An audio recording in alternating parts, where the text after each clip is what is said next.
നമസ്തേ. വർഷങ്ങളോളം പഠിച്ച് പരീക്ഷ ജയിച്ച് സർക്കാർ ജോലി സ്വപ്നം കണ്ട ഒരു കൂട്ടം ഉദ്യോഗാർത്ഥികൾ ഇന്നവർ ക്ലാസ് മുറിയിലല്ല, സെക്രട്ടേറിയറ്റിന് മുന്നിൽ ജീവൻ പണയം വെച്ച് നിരാഹാര സമരത്തിലാണ്. ഒരു ചോദ്യം മാത്രം: റാങ്ക് നേടിയ ഒരാൾക്ക് ജോലി കിട്ടാതെ പട്ടിണി കിടക്കേണ്ട അവസ്ഥ കേരളത്തിൽ എന്തുകൊണ്ടാണ് ഉണ്ടായത്? ഈ സമരം എന്തുകൊണ്ട് ഇത്രയും നീണ്ടു? സർക്കാർ എന്തുകൊണ്ട് മൗനം പാലിക്കുന്നു? PSC നിയമനങ്ങളെ ചൊല്ലി വീണ്ടും ഉയരുന്ന ഗുരുതര ആരോപണങ്ങൾ എന്തൊക്കെയാണ്? വിശദമായി നോക്കാം. നമുക്ക് ആദ്യം ഒരു വീഡിയോ കാണാം. നിങ്ങൾ ഈ വീഡിയോയിൽ കാണുന്ന കുട്ടിയെ പെട്ടെന്നൊന്നും മറന്നു കാണാൻ സാധ്യതയില്ല. കാരണം LPST റാങ്ക് ലിസ്റ്റിൽ 9ാം റാങ്ക് നേടി അന്ന് സോഷ്യൽ മീഡിയയിലൊക്കെ വൈറലായിരുന്നു ഈ കുട്ടിയുടെ ഇൻ്റർവ്യൂ. നമുക്ക് ആ വീഡിയോ ഒന്ന് കണ്ടു നോക്കാം, അവരുടെ വാക്കുകൾ കേൾക്കാം. ടീച്ചറെ, ഞാൻ ടീച്ചറിന്റെ വീഡിയോ പണ്ട് കണ്ടിട്ടുണ്ടായിരുന്നു, 9ാം റാങ്ക് കിട്ടിയിട്ട് വൈറലായിട്ടെന്ന് പറഞ്ഞിട്ട്. പക്ഷെ ഈ തണുത്ത് വിറച്ച് ഈ മഴയത്ത് നിന്നിട്ട് സമരം ചെയ്യുമ്പോ എന്ത് പറയുന്നു? റീല് ഒരുപാട് പേര് അത് സമരത്തിന് വന്നപ്പോ മുതല് എല്ലാരും ചോദിച്ചുകൊണ്ടിരിക്കുകയാണ്, ആ 9ാം റാങ്ക് എന്ന് പറഞ്ഞിട്ട് റീൽ ഇറങ്ങിയ ആളല്ലേ, ഇത് തന്നെയാണ് വീട്ടിൽ നിന്ന് വെളി ഇറങ്ങിയുള്ള അവസ്ഥ. എല്ലാരും ചോദിച്ചുകൊണ്ടിരിക്കണം, 9ാം റാങ്ക് അല്ലേ, ഇതുവരെയും ജോലിക്ക് കയറിയില്ലേ. ഒരുപാട് കഷ്ടപ്പെട്ടിട്ടുണ്ട് ഇത് നേടിയെടുക്കാൻ വേണ്ടിയിട്ട്. ഒരു സ്ഥലത്ത് ഇറങ്ങാതെ, ഒരു ബന്ധുക്കളുടെ അടുത്തോ എന്തെങ്കിലും ഒരു ഫാമിലി ഫംഗ്ഷൻ വന്നാലോ അറ്റൻഡ് ചെയ്യാതെ ഒരുപാട് പേര് പരാതിയായിട്ടും അതും ഇതൊക്കെ പറഞ്ഞിട്ടുണ്ട്. എന്തും ഒരിടത്ത് വിളിച്ചാലും വരത്തില്ല. അങ്ങനെ ഇരുന്ന് പഠിച്ചതാണ്. കോഴ്സ് കഴിഞ്ഞിട്ട് ഒരു 8 മാസമാണ് സമയം കിട്ടിയത്. ഇയർ ഗ്യാപ്പ് വന്നിട്ടില്ല. ഇയർ ഗ്യാപ്പ് വന്നത് ഈ ലിസ്റ്റ് വന്നതിന് ശേഷമാണ്. എന്നാ 9ാം റാങ്ക് ഉണ്ട്. എല്ലാരും പറഞ്ഞു ആദ്യ വർഷം തന്നെ റാങ്ക് ഉള്ളത് കൊണ്ട് കേറാൻ പറ്റും. പക്ഷെ ഈ അവസ്ഥ വരുമെന്ന് ഒരിക്കലും വിചാരിച്ചില്ല. ഇങ്ങനെ ഇവിടെ ഇരുന്ന് ഈ സമരം ചെയ്യേണ്ടി വരും. ഈ രാത്രിയില് നമ്മള് കുടുംബത്തിനോടൊപ്പം സ്പെൻഡ് ചെയ്യേണ്ട ടൈമാണ്. ആ സമയം നമ്മൾ ഇവിടെ വന്ന് ഇരുന്ന് ഈ സമരം വിളിച്ച് മഴ നനഞ്ഞ് പനി പിടിച്ച് ഈ തണുത്ത് വിറച്ച് ഇങ്ങനെ ചെയ്യേണ്ടി വരുന്ന ഒരവസ്ഥ ഇനി ഒരു PSC ഉദ്യോഗാർത്ഥിക്കും വരരുത്. വർഷങ്ങളായി നമ്മൾ കേരളത്തിൽ കണ്ടുകൊണ്ടിരിക്കുന്നതാണ്. ഓരോ ഉദ്യോഗാർത്ഥിയും വന്ന് ഇവിടെ ഇങ്ങനെ പലരും കരഞ്ഞിട്ട് പോകുന്ന വീഡിയോസ് എല്ലാരും കണ്ടിട്ടുണ്ടായിരിക്കും, ഞാനും കണ്ടിട്ടുണ്ട്. പക്ഷെ അപ്പോഴൊന്നും വിചാരിച്ചില്ല എനിക്കിങ്ങനെ വന്ന് നിൽക്കേണ്ടി വരുമെന്നുള്ള ഒരു കാര്യം. ഒരാൾക്കും എന്തിനാണ് ഇങ്ങനെ ഒരു എക്സാം നടത്തുന്നത്? പിൻവാതിൽ നിയമനവും ക്വസ്റ്റ്യൻ പേപ്പറിലുള്ള പ്രശ്നങ്ങളും വാല്യുവേഷനിലുള്ള മിസ്റ്റേക്സും എന്തിനാണ് ഇങ്ങനെ നമ്മളെ ബുദ്ധിമുട്ടിക്കുന്നത്?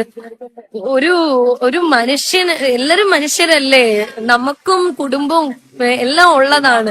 അതെല്ലാം ഉപേക്ഷിച്ച് വന്ന് ഈ തെരുവിൽ കിടക്കേണ്ടി വരുന്ന ഒരവസ്ഥ എന്ന് പറയുന്നത് നമ്മളെ കാണാൻ പറ്റാത്ത എന്താണ്, നമ്മുടെ വിഷമം അറിയാൻ പറ്റാത്തത് എന്താണെന്ന് മനസ്സിലാവുന്നില്ല.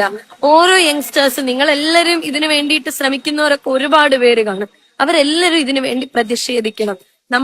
നമ്മളെ വിചാരിച്ചു കഴിഞ്ഞാൽ നമുക്ക് നേടിയെടുക്കാൻ പറ്റും.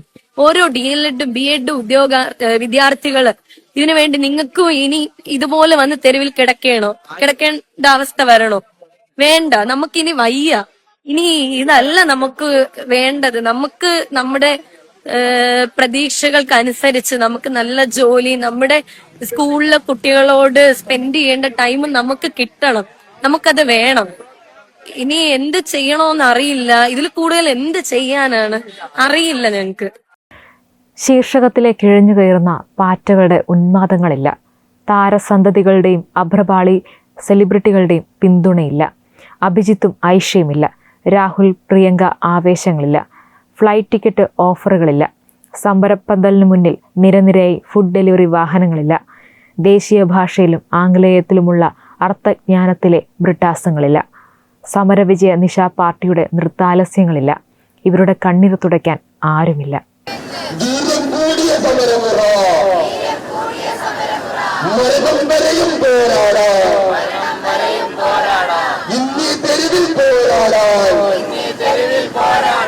സത്യാഗ്രഹമായുധമെന്ന്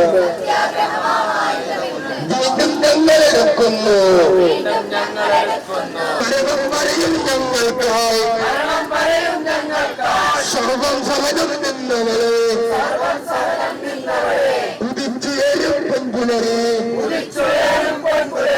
നീതിക്കുള്ളൊരു പൊൻപുലരെ, അഭിവാദ്യങ്ങൾ അഭിവാദ്യങ്ങൾ. കണ്ണേ കരമതി ടീച്ചറെ, കരുത്തായാലും കാത്തുതീയെ,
സെക്രട്ടേറിയറ്റിനു മുന്നിൽ ജലപാനമില്ലാതെ കിടക്കുമെന്ന് പ്രഖ്യാപിച്ച് വിതുമ്പിയ വളർമതിയുടെ കണ്ണീരിന് ആശ്വാസവാക്കുകളുമില്ല. ദേശീയ അധ്യക്ഷന്റെ പിറന്നാൾ വിരുന്നിന്റെ മധുരം നുണഞ്ഞ് പാറ്റകൾക്ക് പിന്തുണ പ്രഖ്യാപിച്ച മുഖ്യമന്ത്രി വി.ഡി. സതീശന്റെ അവഗണനയ്ക്ക് മുന്നിലും നിശേഷം തോറ്റുപോയ lower primary school teacher LPST rank ഹോൾഡേഴ്സിന്റെ സമരത്തിലെ അവസാന ആയുധമാണ് വളർമതിയുടെ നിരാഹാരം. ഇതല്ലാതെ ഞങ്ങൾ ഇനി എന്തു ചെയ്യും?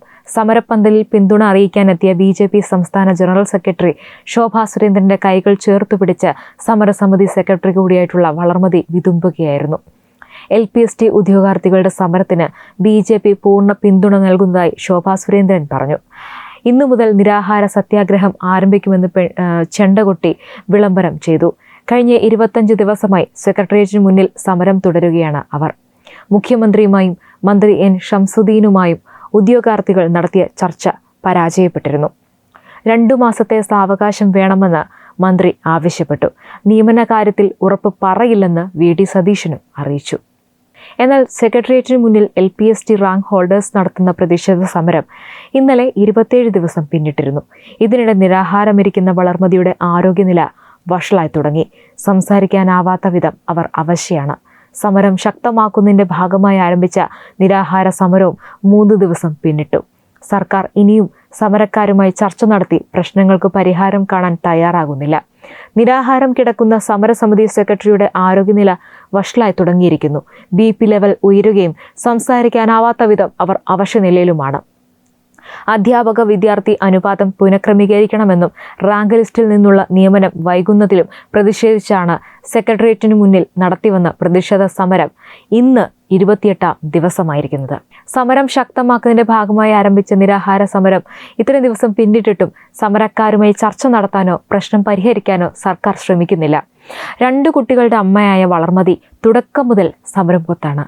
+2 കഴിഞ്ഞതും 8ാം ക്ലാസ്സിലുള്ളതുമായ തന്റെ കുട്ടികളുടെ കാര്യങ്ങൾ നോക്കാൻ കഴിയാതെയാണ് കഴിഞ്ഞ 27 ദിവസമായി വളർമതി സമരവേദിയിൽ സജീവമാകുന്നത്. ഇന്നലെ കനത്ത മഴയുടെ ഭീഷണിയിലും സംസ്ഥാനത്തിന്റെ വിവിധ ഭാഗങ്ങളിൽ നിന്ന് നിരവധി ഉദ്യോഗാർത്ഥികളാണ് സമരമുഖത്ത് വന്നത്.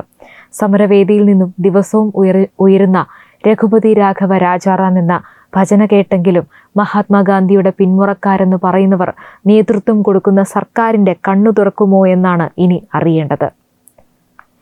LPST റാങ്ക് ഹോൾഡേഴ്സ് സമരപ്പന്തൽ BJP സംസ്ഥാന ജനറൽ സെക്രട്ടറി അഡ്വക്കേറ്റ് സുരേഷ് കഴിഞ്ഞ ദിവസം സന്ദർശിച്ചിരുന്നു. നിരാഹാരവുമായി പ്രതീക്ഷയോടുകൂടി സമരം ചെയ്യുന്നവരോട് സർക്കാർ അനുഭാവപൂർവ്വം ഇടപെടണം. ഈ സമരങ്ങളെ കണ്ടില്ലെന്ന് നടിക്കരുതെന്നും അദ്ദേഹം പറഞ്ഞു. മഴയുടെ ദുരിതം ഏറ്റുവാങ്ങുന്ന സമയത്ത് പോലും സംസ്ഥാനത്തിന്റെ വിവിധ ഭാഗങ്ങളിൽ നിന്ന് ഉദ്യോഗാർത്ഥികൾ ഈ സമരത്തിൽ പങ്കെടുക്കുകയാണ്. കഴിഞ്ഞ സർക്കാരിന്റെ കാലത്ത് മുട്ടിലെഴുകയും മണ്ണുവാരി തിന്നുകയും ചെയ്തവരാണിവർ. ഇവരുടെയൊക്കെ പ്രതികരണത്തിന്റെ ഫലമാണ് V.D. സതീശൻ സർക്കാർ. അധികാരത്തിലേറി 75 ദിവസം പിന്നിട്ടിട്ടും തെരഞ്ഞെടുപ്പ് കാലത്ത് ഇവർക്ക് നൽകിയ വാക്കു പാലിക്കാൻ സതീശൻ തയ്യാറാകുന്നില്ല. LPSTക്കാരുടെ നീറുന്ന പ്രശ്നങ്ങൾ അവതരിപ്പിക്കാൻ മുന്നിൽ നിന്ന അധ്യാപികയാണ് 3 ദിവസമായി നിരാഹാരവുമായി സെക്രട്ടേറിയറ്റ് പടിക്കൽ സമരമിരിക്കുന്നത്. അവരുടെ ആരോഗ്യസ്ഥിതി ഗുരുതരമാകുന്നു. സംസാരിക്കാൻ പോലും സാധിക്കാത്ത വിധം നില വഷളാവുകയാണ്. പ്രതീക്ഷയോടുകൂടി സമരം ചെയ്യുന്ന ഇവരോട് സർക്കാർ അനുഭാവപൂർവ്വം ഇടപെടണമെന്നും സുരേഷ് പറഞ്ഞു. കഴിഞ്ഞ ദിവസം സമരക്കാരെ കണ്ട BJP സംസ്ഥാന പ്രസിഡന്റ് രാജീവ് ചന്ദ്രശേഖർ MLA മുഖ്യമന്ത്രിക്ക് ഔദ്യോഗികമായിട്ട് കത്തു നൽകുമെന്നും നിയമസഭയിൽ ഈ വിഷയം ഉന്നയിക്കുമെന്നും നൽകുമെന്നും ഉറപ്പ് നൽകിയിട്ടുണ്ടെന്നും അഡ്വക്കേറ്റ് എസ് സുരേഷ് വ്യക്തമാക്കിയിട്ടുണ്ട്. സെക്രട്ടേറിയറ്റിന് മുന്നിൽ സമരം ചെയ്യുന്ന LPST, UPST, കലാകായിക പ്രവൃത്തി പരിചയ rank holders, pre primary rank list ഉദ്യോഗാർത്ഥികൾ എന്നിവരുടെ സമരവേദികളും അദ്ദേഹം സന്ദർശിച്ചിരുന്നു. CJP സമരത്തിന് കേരളത്തിൽ നിന്നുൾപ്പെടെ വൻ പിന്തുണ ലഭിച്ച സാഹചര്യത്തിലാണ് തങ്ങളെയും പരിഗണിക്കണമെന്നും കാണാതെ പോകരുതെന്നും കേരളത്തിലെ PSC റാങ്ക് ഹോൾഡേഴ്സും പറയുന്നത്. UDF സർക്കാർ അധികാരത്തിലേറി 3-ാം മാസമാകുമ്പോൾ സെക്രട്ടേറിയറ്റിന് മുന്നിൽ റാങ്ക് ഹോൾഡേഴ്സിന്റെ സമരവേലിയേറ്റമാണ് കാണുന്നത്. കഷ്ടപ്പെട്ട് പഠിച്ച് പരീക്ഷ പാസ്സായിട്ടും ജോലി ലഭിക്കാത്തതിൻ്റെയും ഏജ് ഓവർ ആകുമെന്നതിൻ്റെയും ആശങ്കകൾ പങ്കുവയ്ക്കുകയാണ് പ്രതിഷേധക്കാർ. എത്രയും പെട്ടെന്ന് വേക്കൻസികൾ റിപ്പോർട്ട് ചെയ്ത് നിയമനം നടത്തണമെന്നാണ് ഇവരുടെ ആവശ്യം. 6 വട്ടം മന്ത്രിതല ചർച്ച നടന്നിട്ടും ഇതുവരെ തങ്ങളുടെ പ്രശ്നങ്ങൾക്ക് പരിഹാരമായില്ലെന്നാണ് പ്രതിഷേധക്കാർ പറയുന്നത്. നിരാഹാര സത്യാഗ്രഹം ഉൾപ്പെടെ നടത്തുകയാണ് റാങ്ക് ഹോൾഡേഴ്സ്. മന്ത്രിമാരെ കണ്ടെങ്കിലും ചർച്ചയ്ക്കുള്ള അവസരം പോലും ഒരുക്കിയില്ലെന്ന് പ്രതിഷേധക്കാർ പറയുന്നു. അതേസമയം കഴിഞ്ഞ 10 വർഷമായി കേരള PSC വ്യാപക ക്രമക്കേടുകളുമായും പിൻവാതിൽ നിയമനങ്ങളുടെയും ആരോപണങ്ങളിൽ കുടുങ്ങിക്കിടക്കുകയാണെന്ന വിമർശനം വീണ്ടും ശക്തമാകുകയാണ്. PSC ഉദ്യോഗാർത്ഥികൾക്ക് നീതി ലഭിക്കണമെന്നാവശ്യപ്പെട്ട് യുവമോർച്ച സംസ്ഥാന അധ്യക്ഷൻ V. മനുപ്രസാദ് രംഗത്തെത്തിയിട്ടുണ്ട്. കഴിഞ്ഞ ഒരു ദശാബ്ദക്കാലത്തെ PSC നിയമനങ്ങളിലും പരീക്ഷാ നടപടികളിലും സമഗ്ര അന്വേഷണം നടത്തണമെന്ന് അദ്ദേഹം ആവശ്യപ്പെട്ടു. ആസൂത്രണ ബോർഡിലേക്കുള്ള പരീക്ഷയിൽ പാർട്ടി ശുപാർശ ചെയ്തവരെ നിയമിക്കാൻ വേണ്ടി 10 ചോദ്യങ്ങളുടെ മൂല്യനിർണ്ണയം നടത്താതെയാണ് ഫലം തയ്യാറാക്കിയതെന്നാണ് ഉയരുന്ന ഗുരുതര ആരോപണം. പഠിച്ചു പരീക്ഷ എഴുതിയ സാധാരണ ഉദ്യോഗാർത്ഥികളെ തഴഞ്ഞ് പാർട്ടി ലിസ്റ്റിലുള്ളവരെ നിയമിക്കാൻ PSC ദുരുപയോഗം ചെയ്തു. CPM സർക്കാരിന്റെ കാലത്ത് നിയമിതനായ PSC ചെയർമാന്റെ നേതൃത്വത്തിൽ നടന്നത് കേട്ടുകേൾവിയില്ലാത്ത അട്ടിമറികളും അഴിമതികളുമാണെന്നും അർഹരായ റാങ്ക് ഹോൾഡർമാരെ അവഗണിച്ച് സ്വന്തക്കാർക്കും പാർട്ടി പ്രവർത്തകർക്കും വഴിവിട്ട് നിയമനം നൽകിയെന്നുമാണ് മനുപ്രസാദ് ആരോപിക്കുന്നത്. എന്നാൽ ഭരണമാറ്റം ഉണ്ടായിട്ടും വിഷയത്തിൽ ജുഡീഷ്യൽ അന്വേഷണം പ്രഖ്യാപിക്കാനോ ഉത്തരവാദികൾക്കെതിരെ നടപടിയെടുക്കാനോ നിലവിലെ സർക്കാർ തയ്യാറായിട്ടില്ലെന്നും അദ്ദേഹം വിമർശിച്ചു. ഇടതും വലതും യുവാക്കളെ വഞ്ചിക്കുന്ന കാര്യത്തിൽ ഒന്നാണ് എന്ന കടുത്ത വിമർശനവും അദ്ദേഹം ഉന്നയിച്ചിട്ടുണ്ട്. PSC രാഷ്ട്രീയ ലാഭത്തിനായി ഉപയോഗിക്കുന്നതിൽ ഇരു കൂട്ടർക്കും ഒരേ സമീപനമാണെന്നാണ് ആരോപണം. അതേസമയം സമരരംഗത്തുള്ള നിരവധി PSC റാങ്ക് ഹോൾഡർമാരും സർക്കാരിനെതിരെ കടുത്ത നിരാശ പ്രകടിപ്പിക്കുകയാണ്. വാക്കിനൊരു വിലയുമില്ലേ, മുഖ്യമന്ത്രി ഒരു തവണ പോലും ഞങ്ങളെ നേരിൽ കാണാൻ തയ്യാറായില്ല, തെരഞ്ഞെടുപ്പിന് മുമ്പ് നൽകിയ ഉറപ്പുകൾ എന്തുകൊണ്ട് പാലിക്കുന്നില്ല എന്ന ചോദ്യമാണ് ഉദ്യോഗാർത്ഥികൾ ഒരുപോലെ ഉയർത്തുന്നത്.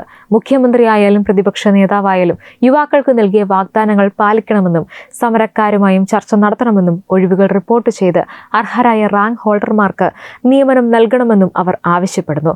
PSC ഉദ്യോഗാർത്ഥികൾക്ക് നീതി ലഭിക്കും വരെ യുവമോർച്ചയുടെ സമരം തുടരുമെന്നും കേരള PSCയിലെ അഴിമതിക്കും തൊഴിൽ തട്ടിപ്പിനുമെതിരെ ശക്തമായ പോരാട്ടം തുടരുമെന്നും സംസ്ഥാന അധ്യക്ഷൻ V. മനുപ്രസാദ് വ്യക്തമാക്കിയിട്ടുണ്ട്. ഈ വിഷയത്തിൽ സർക്കാരിന്റെ ഭാഗത്ത് നിന്ന് ഇനി എന്ത് നടപടി ഉണ്ടാകുമെന്നതാണ് എല്ലാവരും ഉറ്റുനോക്കുന്നത്. റാങ്ക് ലിസ്റ്റിൽ ഇടം നേടുക എന്നത് ഒരു ഉദ്യോഗാർത്ഥിയുടെ വർഷങ്ങളായുള്ള അധ്വാനത്തിന്റെ ഫലമാണ്. എന്നാൽ ആ റാങ്ക് നിയമനമായി മാറാതെ കാത്തിരിപ്പും നിരാശയും സമരവുമായി അവസാനിക്കേണ്ടി വരുന്നത് ഒരു വലിയ ചർച്ച ആവശ്യപ്പെടുന്ന വിഷയമാണ്. LPST റാങ്ക് ഹോൾഡർമാരുടെ ആവശ്യങ്ങൾ, സർക്കാരിന്റെ നിലപാട്, PSC നടപടികളെ ചൊല്ലിയുള്ള ആരോപണങ്ങൾ, രാഷ്ട്രീയ പാർട്ടികളുടെ പ്രതികരണങ്ങൾ ഇവയെല്ലാം ഇനി എങ്ങനെ മുന്നോട്ട് പോകുമെന്നതാണ് എല്ലാവരും ഉറ്റുനോക്കുന്നത്. ഈ വിഷയത്തിൽ നിങ്ങളുടെ അഭിപ്രായങ്ങൾ എന്താണ്? റാങ്ക് ലിസ്റ്റിലുള്ള ഉദ്യോഗാർത്ഥികൾക്ക് എത്രയും വേഗം നിയമനം നൽകണമെന്ന് നിങ്ങൾ കരുതുന്നുണ്ടോ? സർക്കാർ ഉടൻ ചർച്ചയ്ക്ക് തയ്യാറാകണമോ? നിങ്ങളുടെ അഭിപ്രായം കമൻറ്റ് ബോക്സിൽ രേഖപ്പെടുത്തൂ. ഈ വീഡിയോ കൂടുതൽ ആളുകളിലേക്ക് എത്താൻ ലൈക്ക് ചെയ്യൂ, ഷെയർ ചെയ്യൂ. ഇനിയും ഇത്തരം പ്രധാന വിഷയങ്ങളുടെ വിശകലനങ്ങൾക്കായി നമ്മുടെ തത്വമയി ചാനൽ സബ്സ്ക്രൈബ് ചെയ്ത് ബെൽ ഐക്കൺ അമർത്താനും മറക്കരുത്. Web desk Tatwamayi news.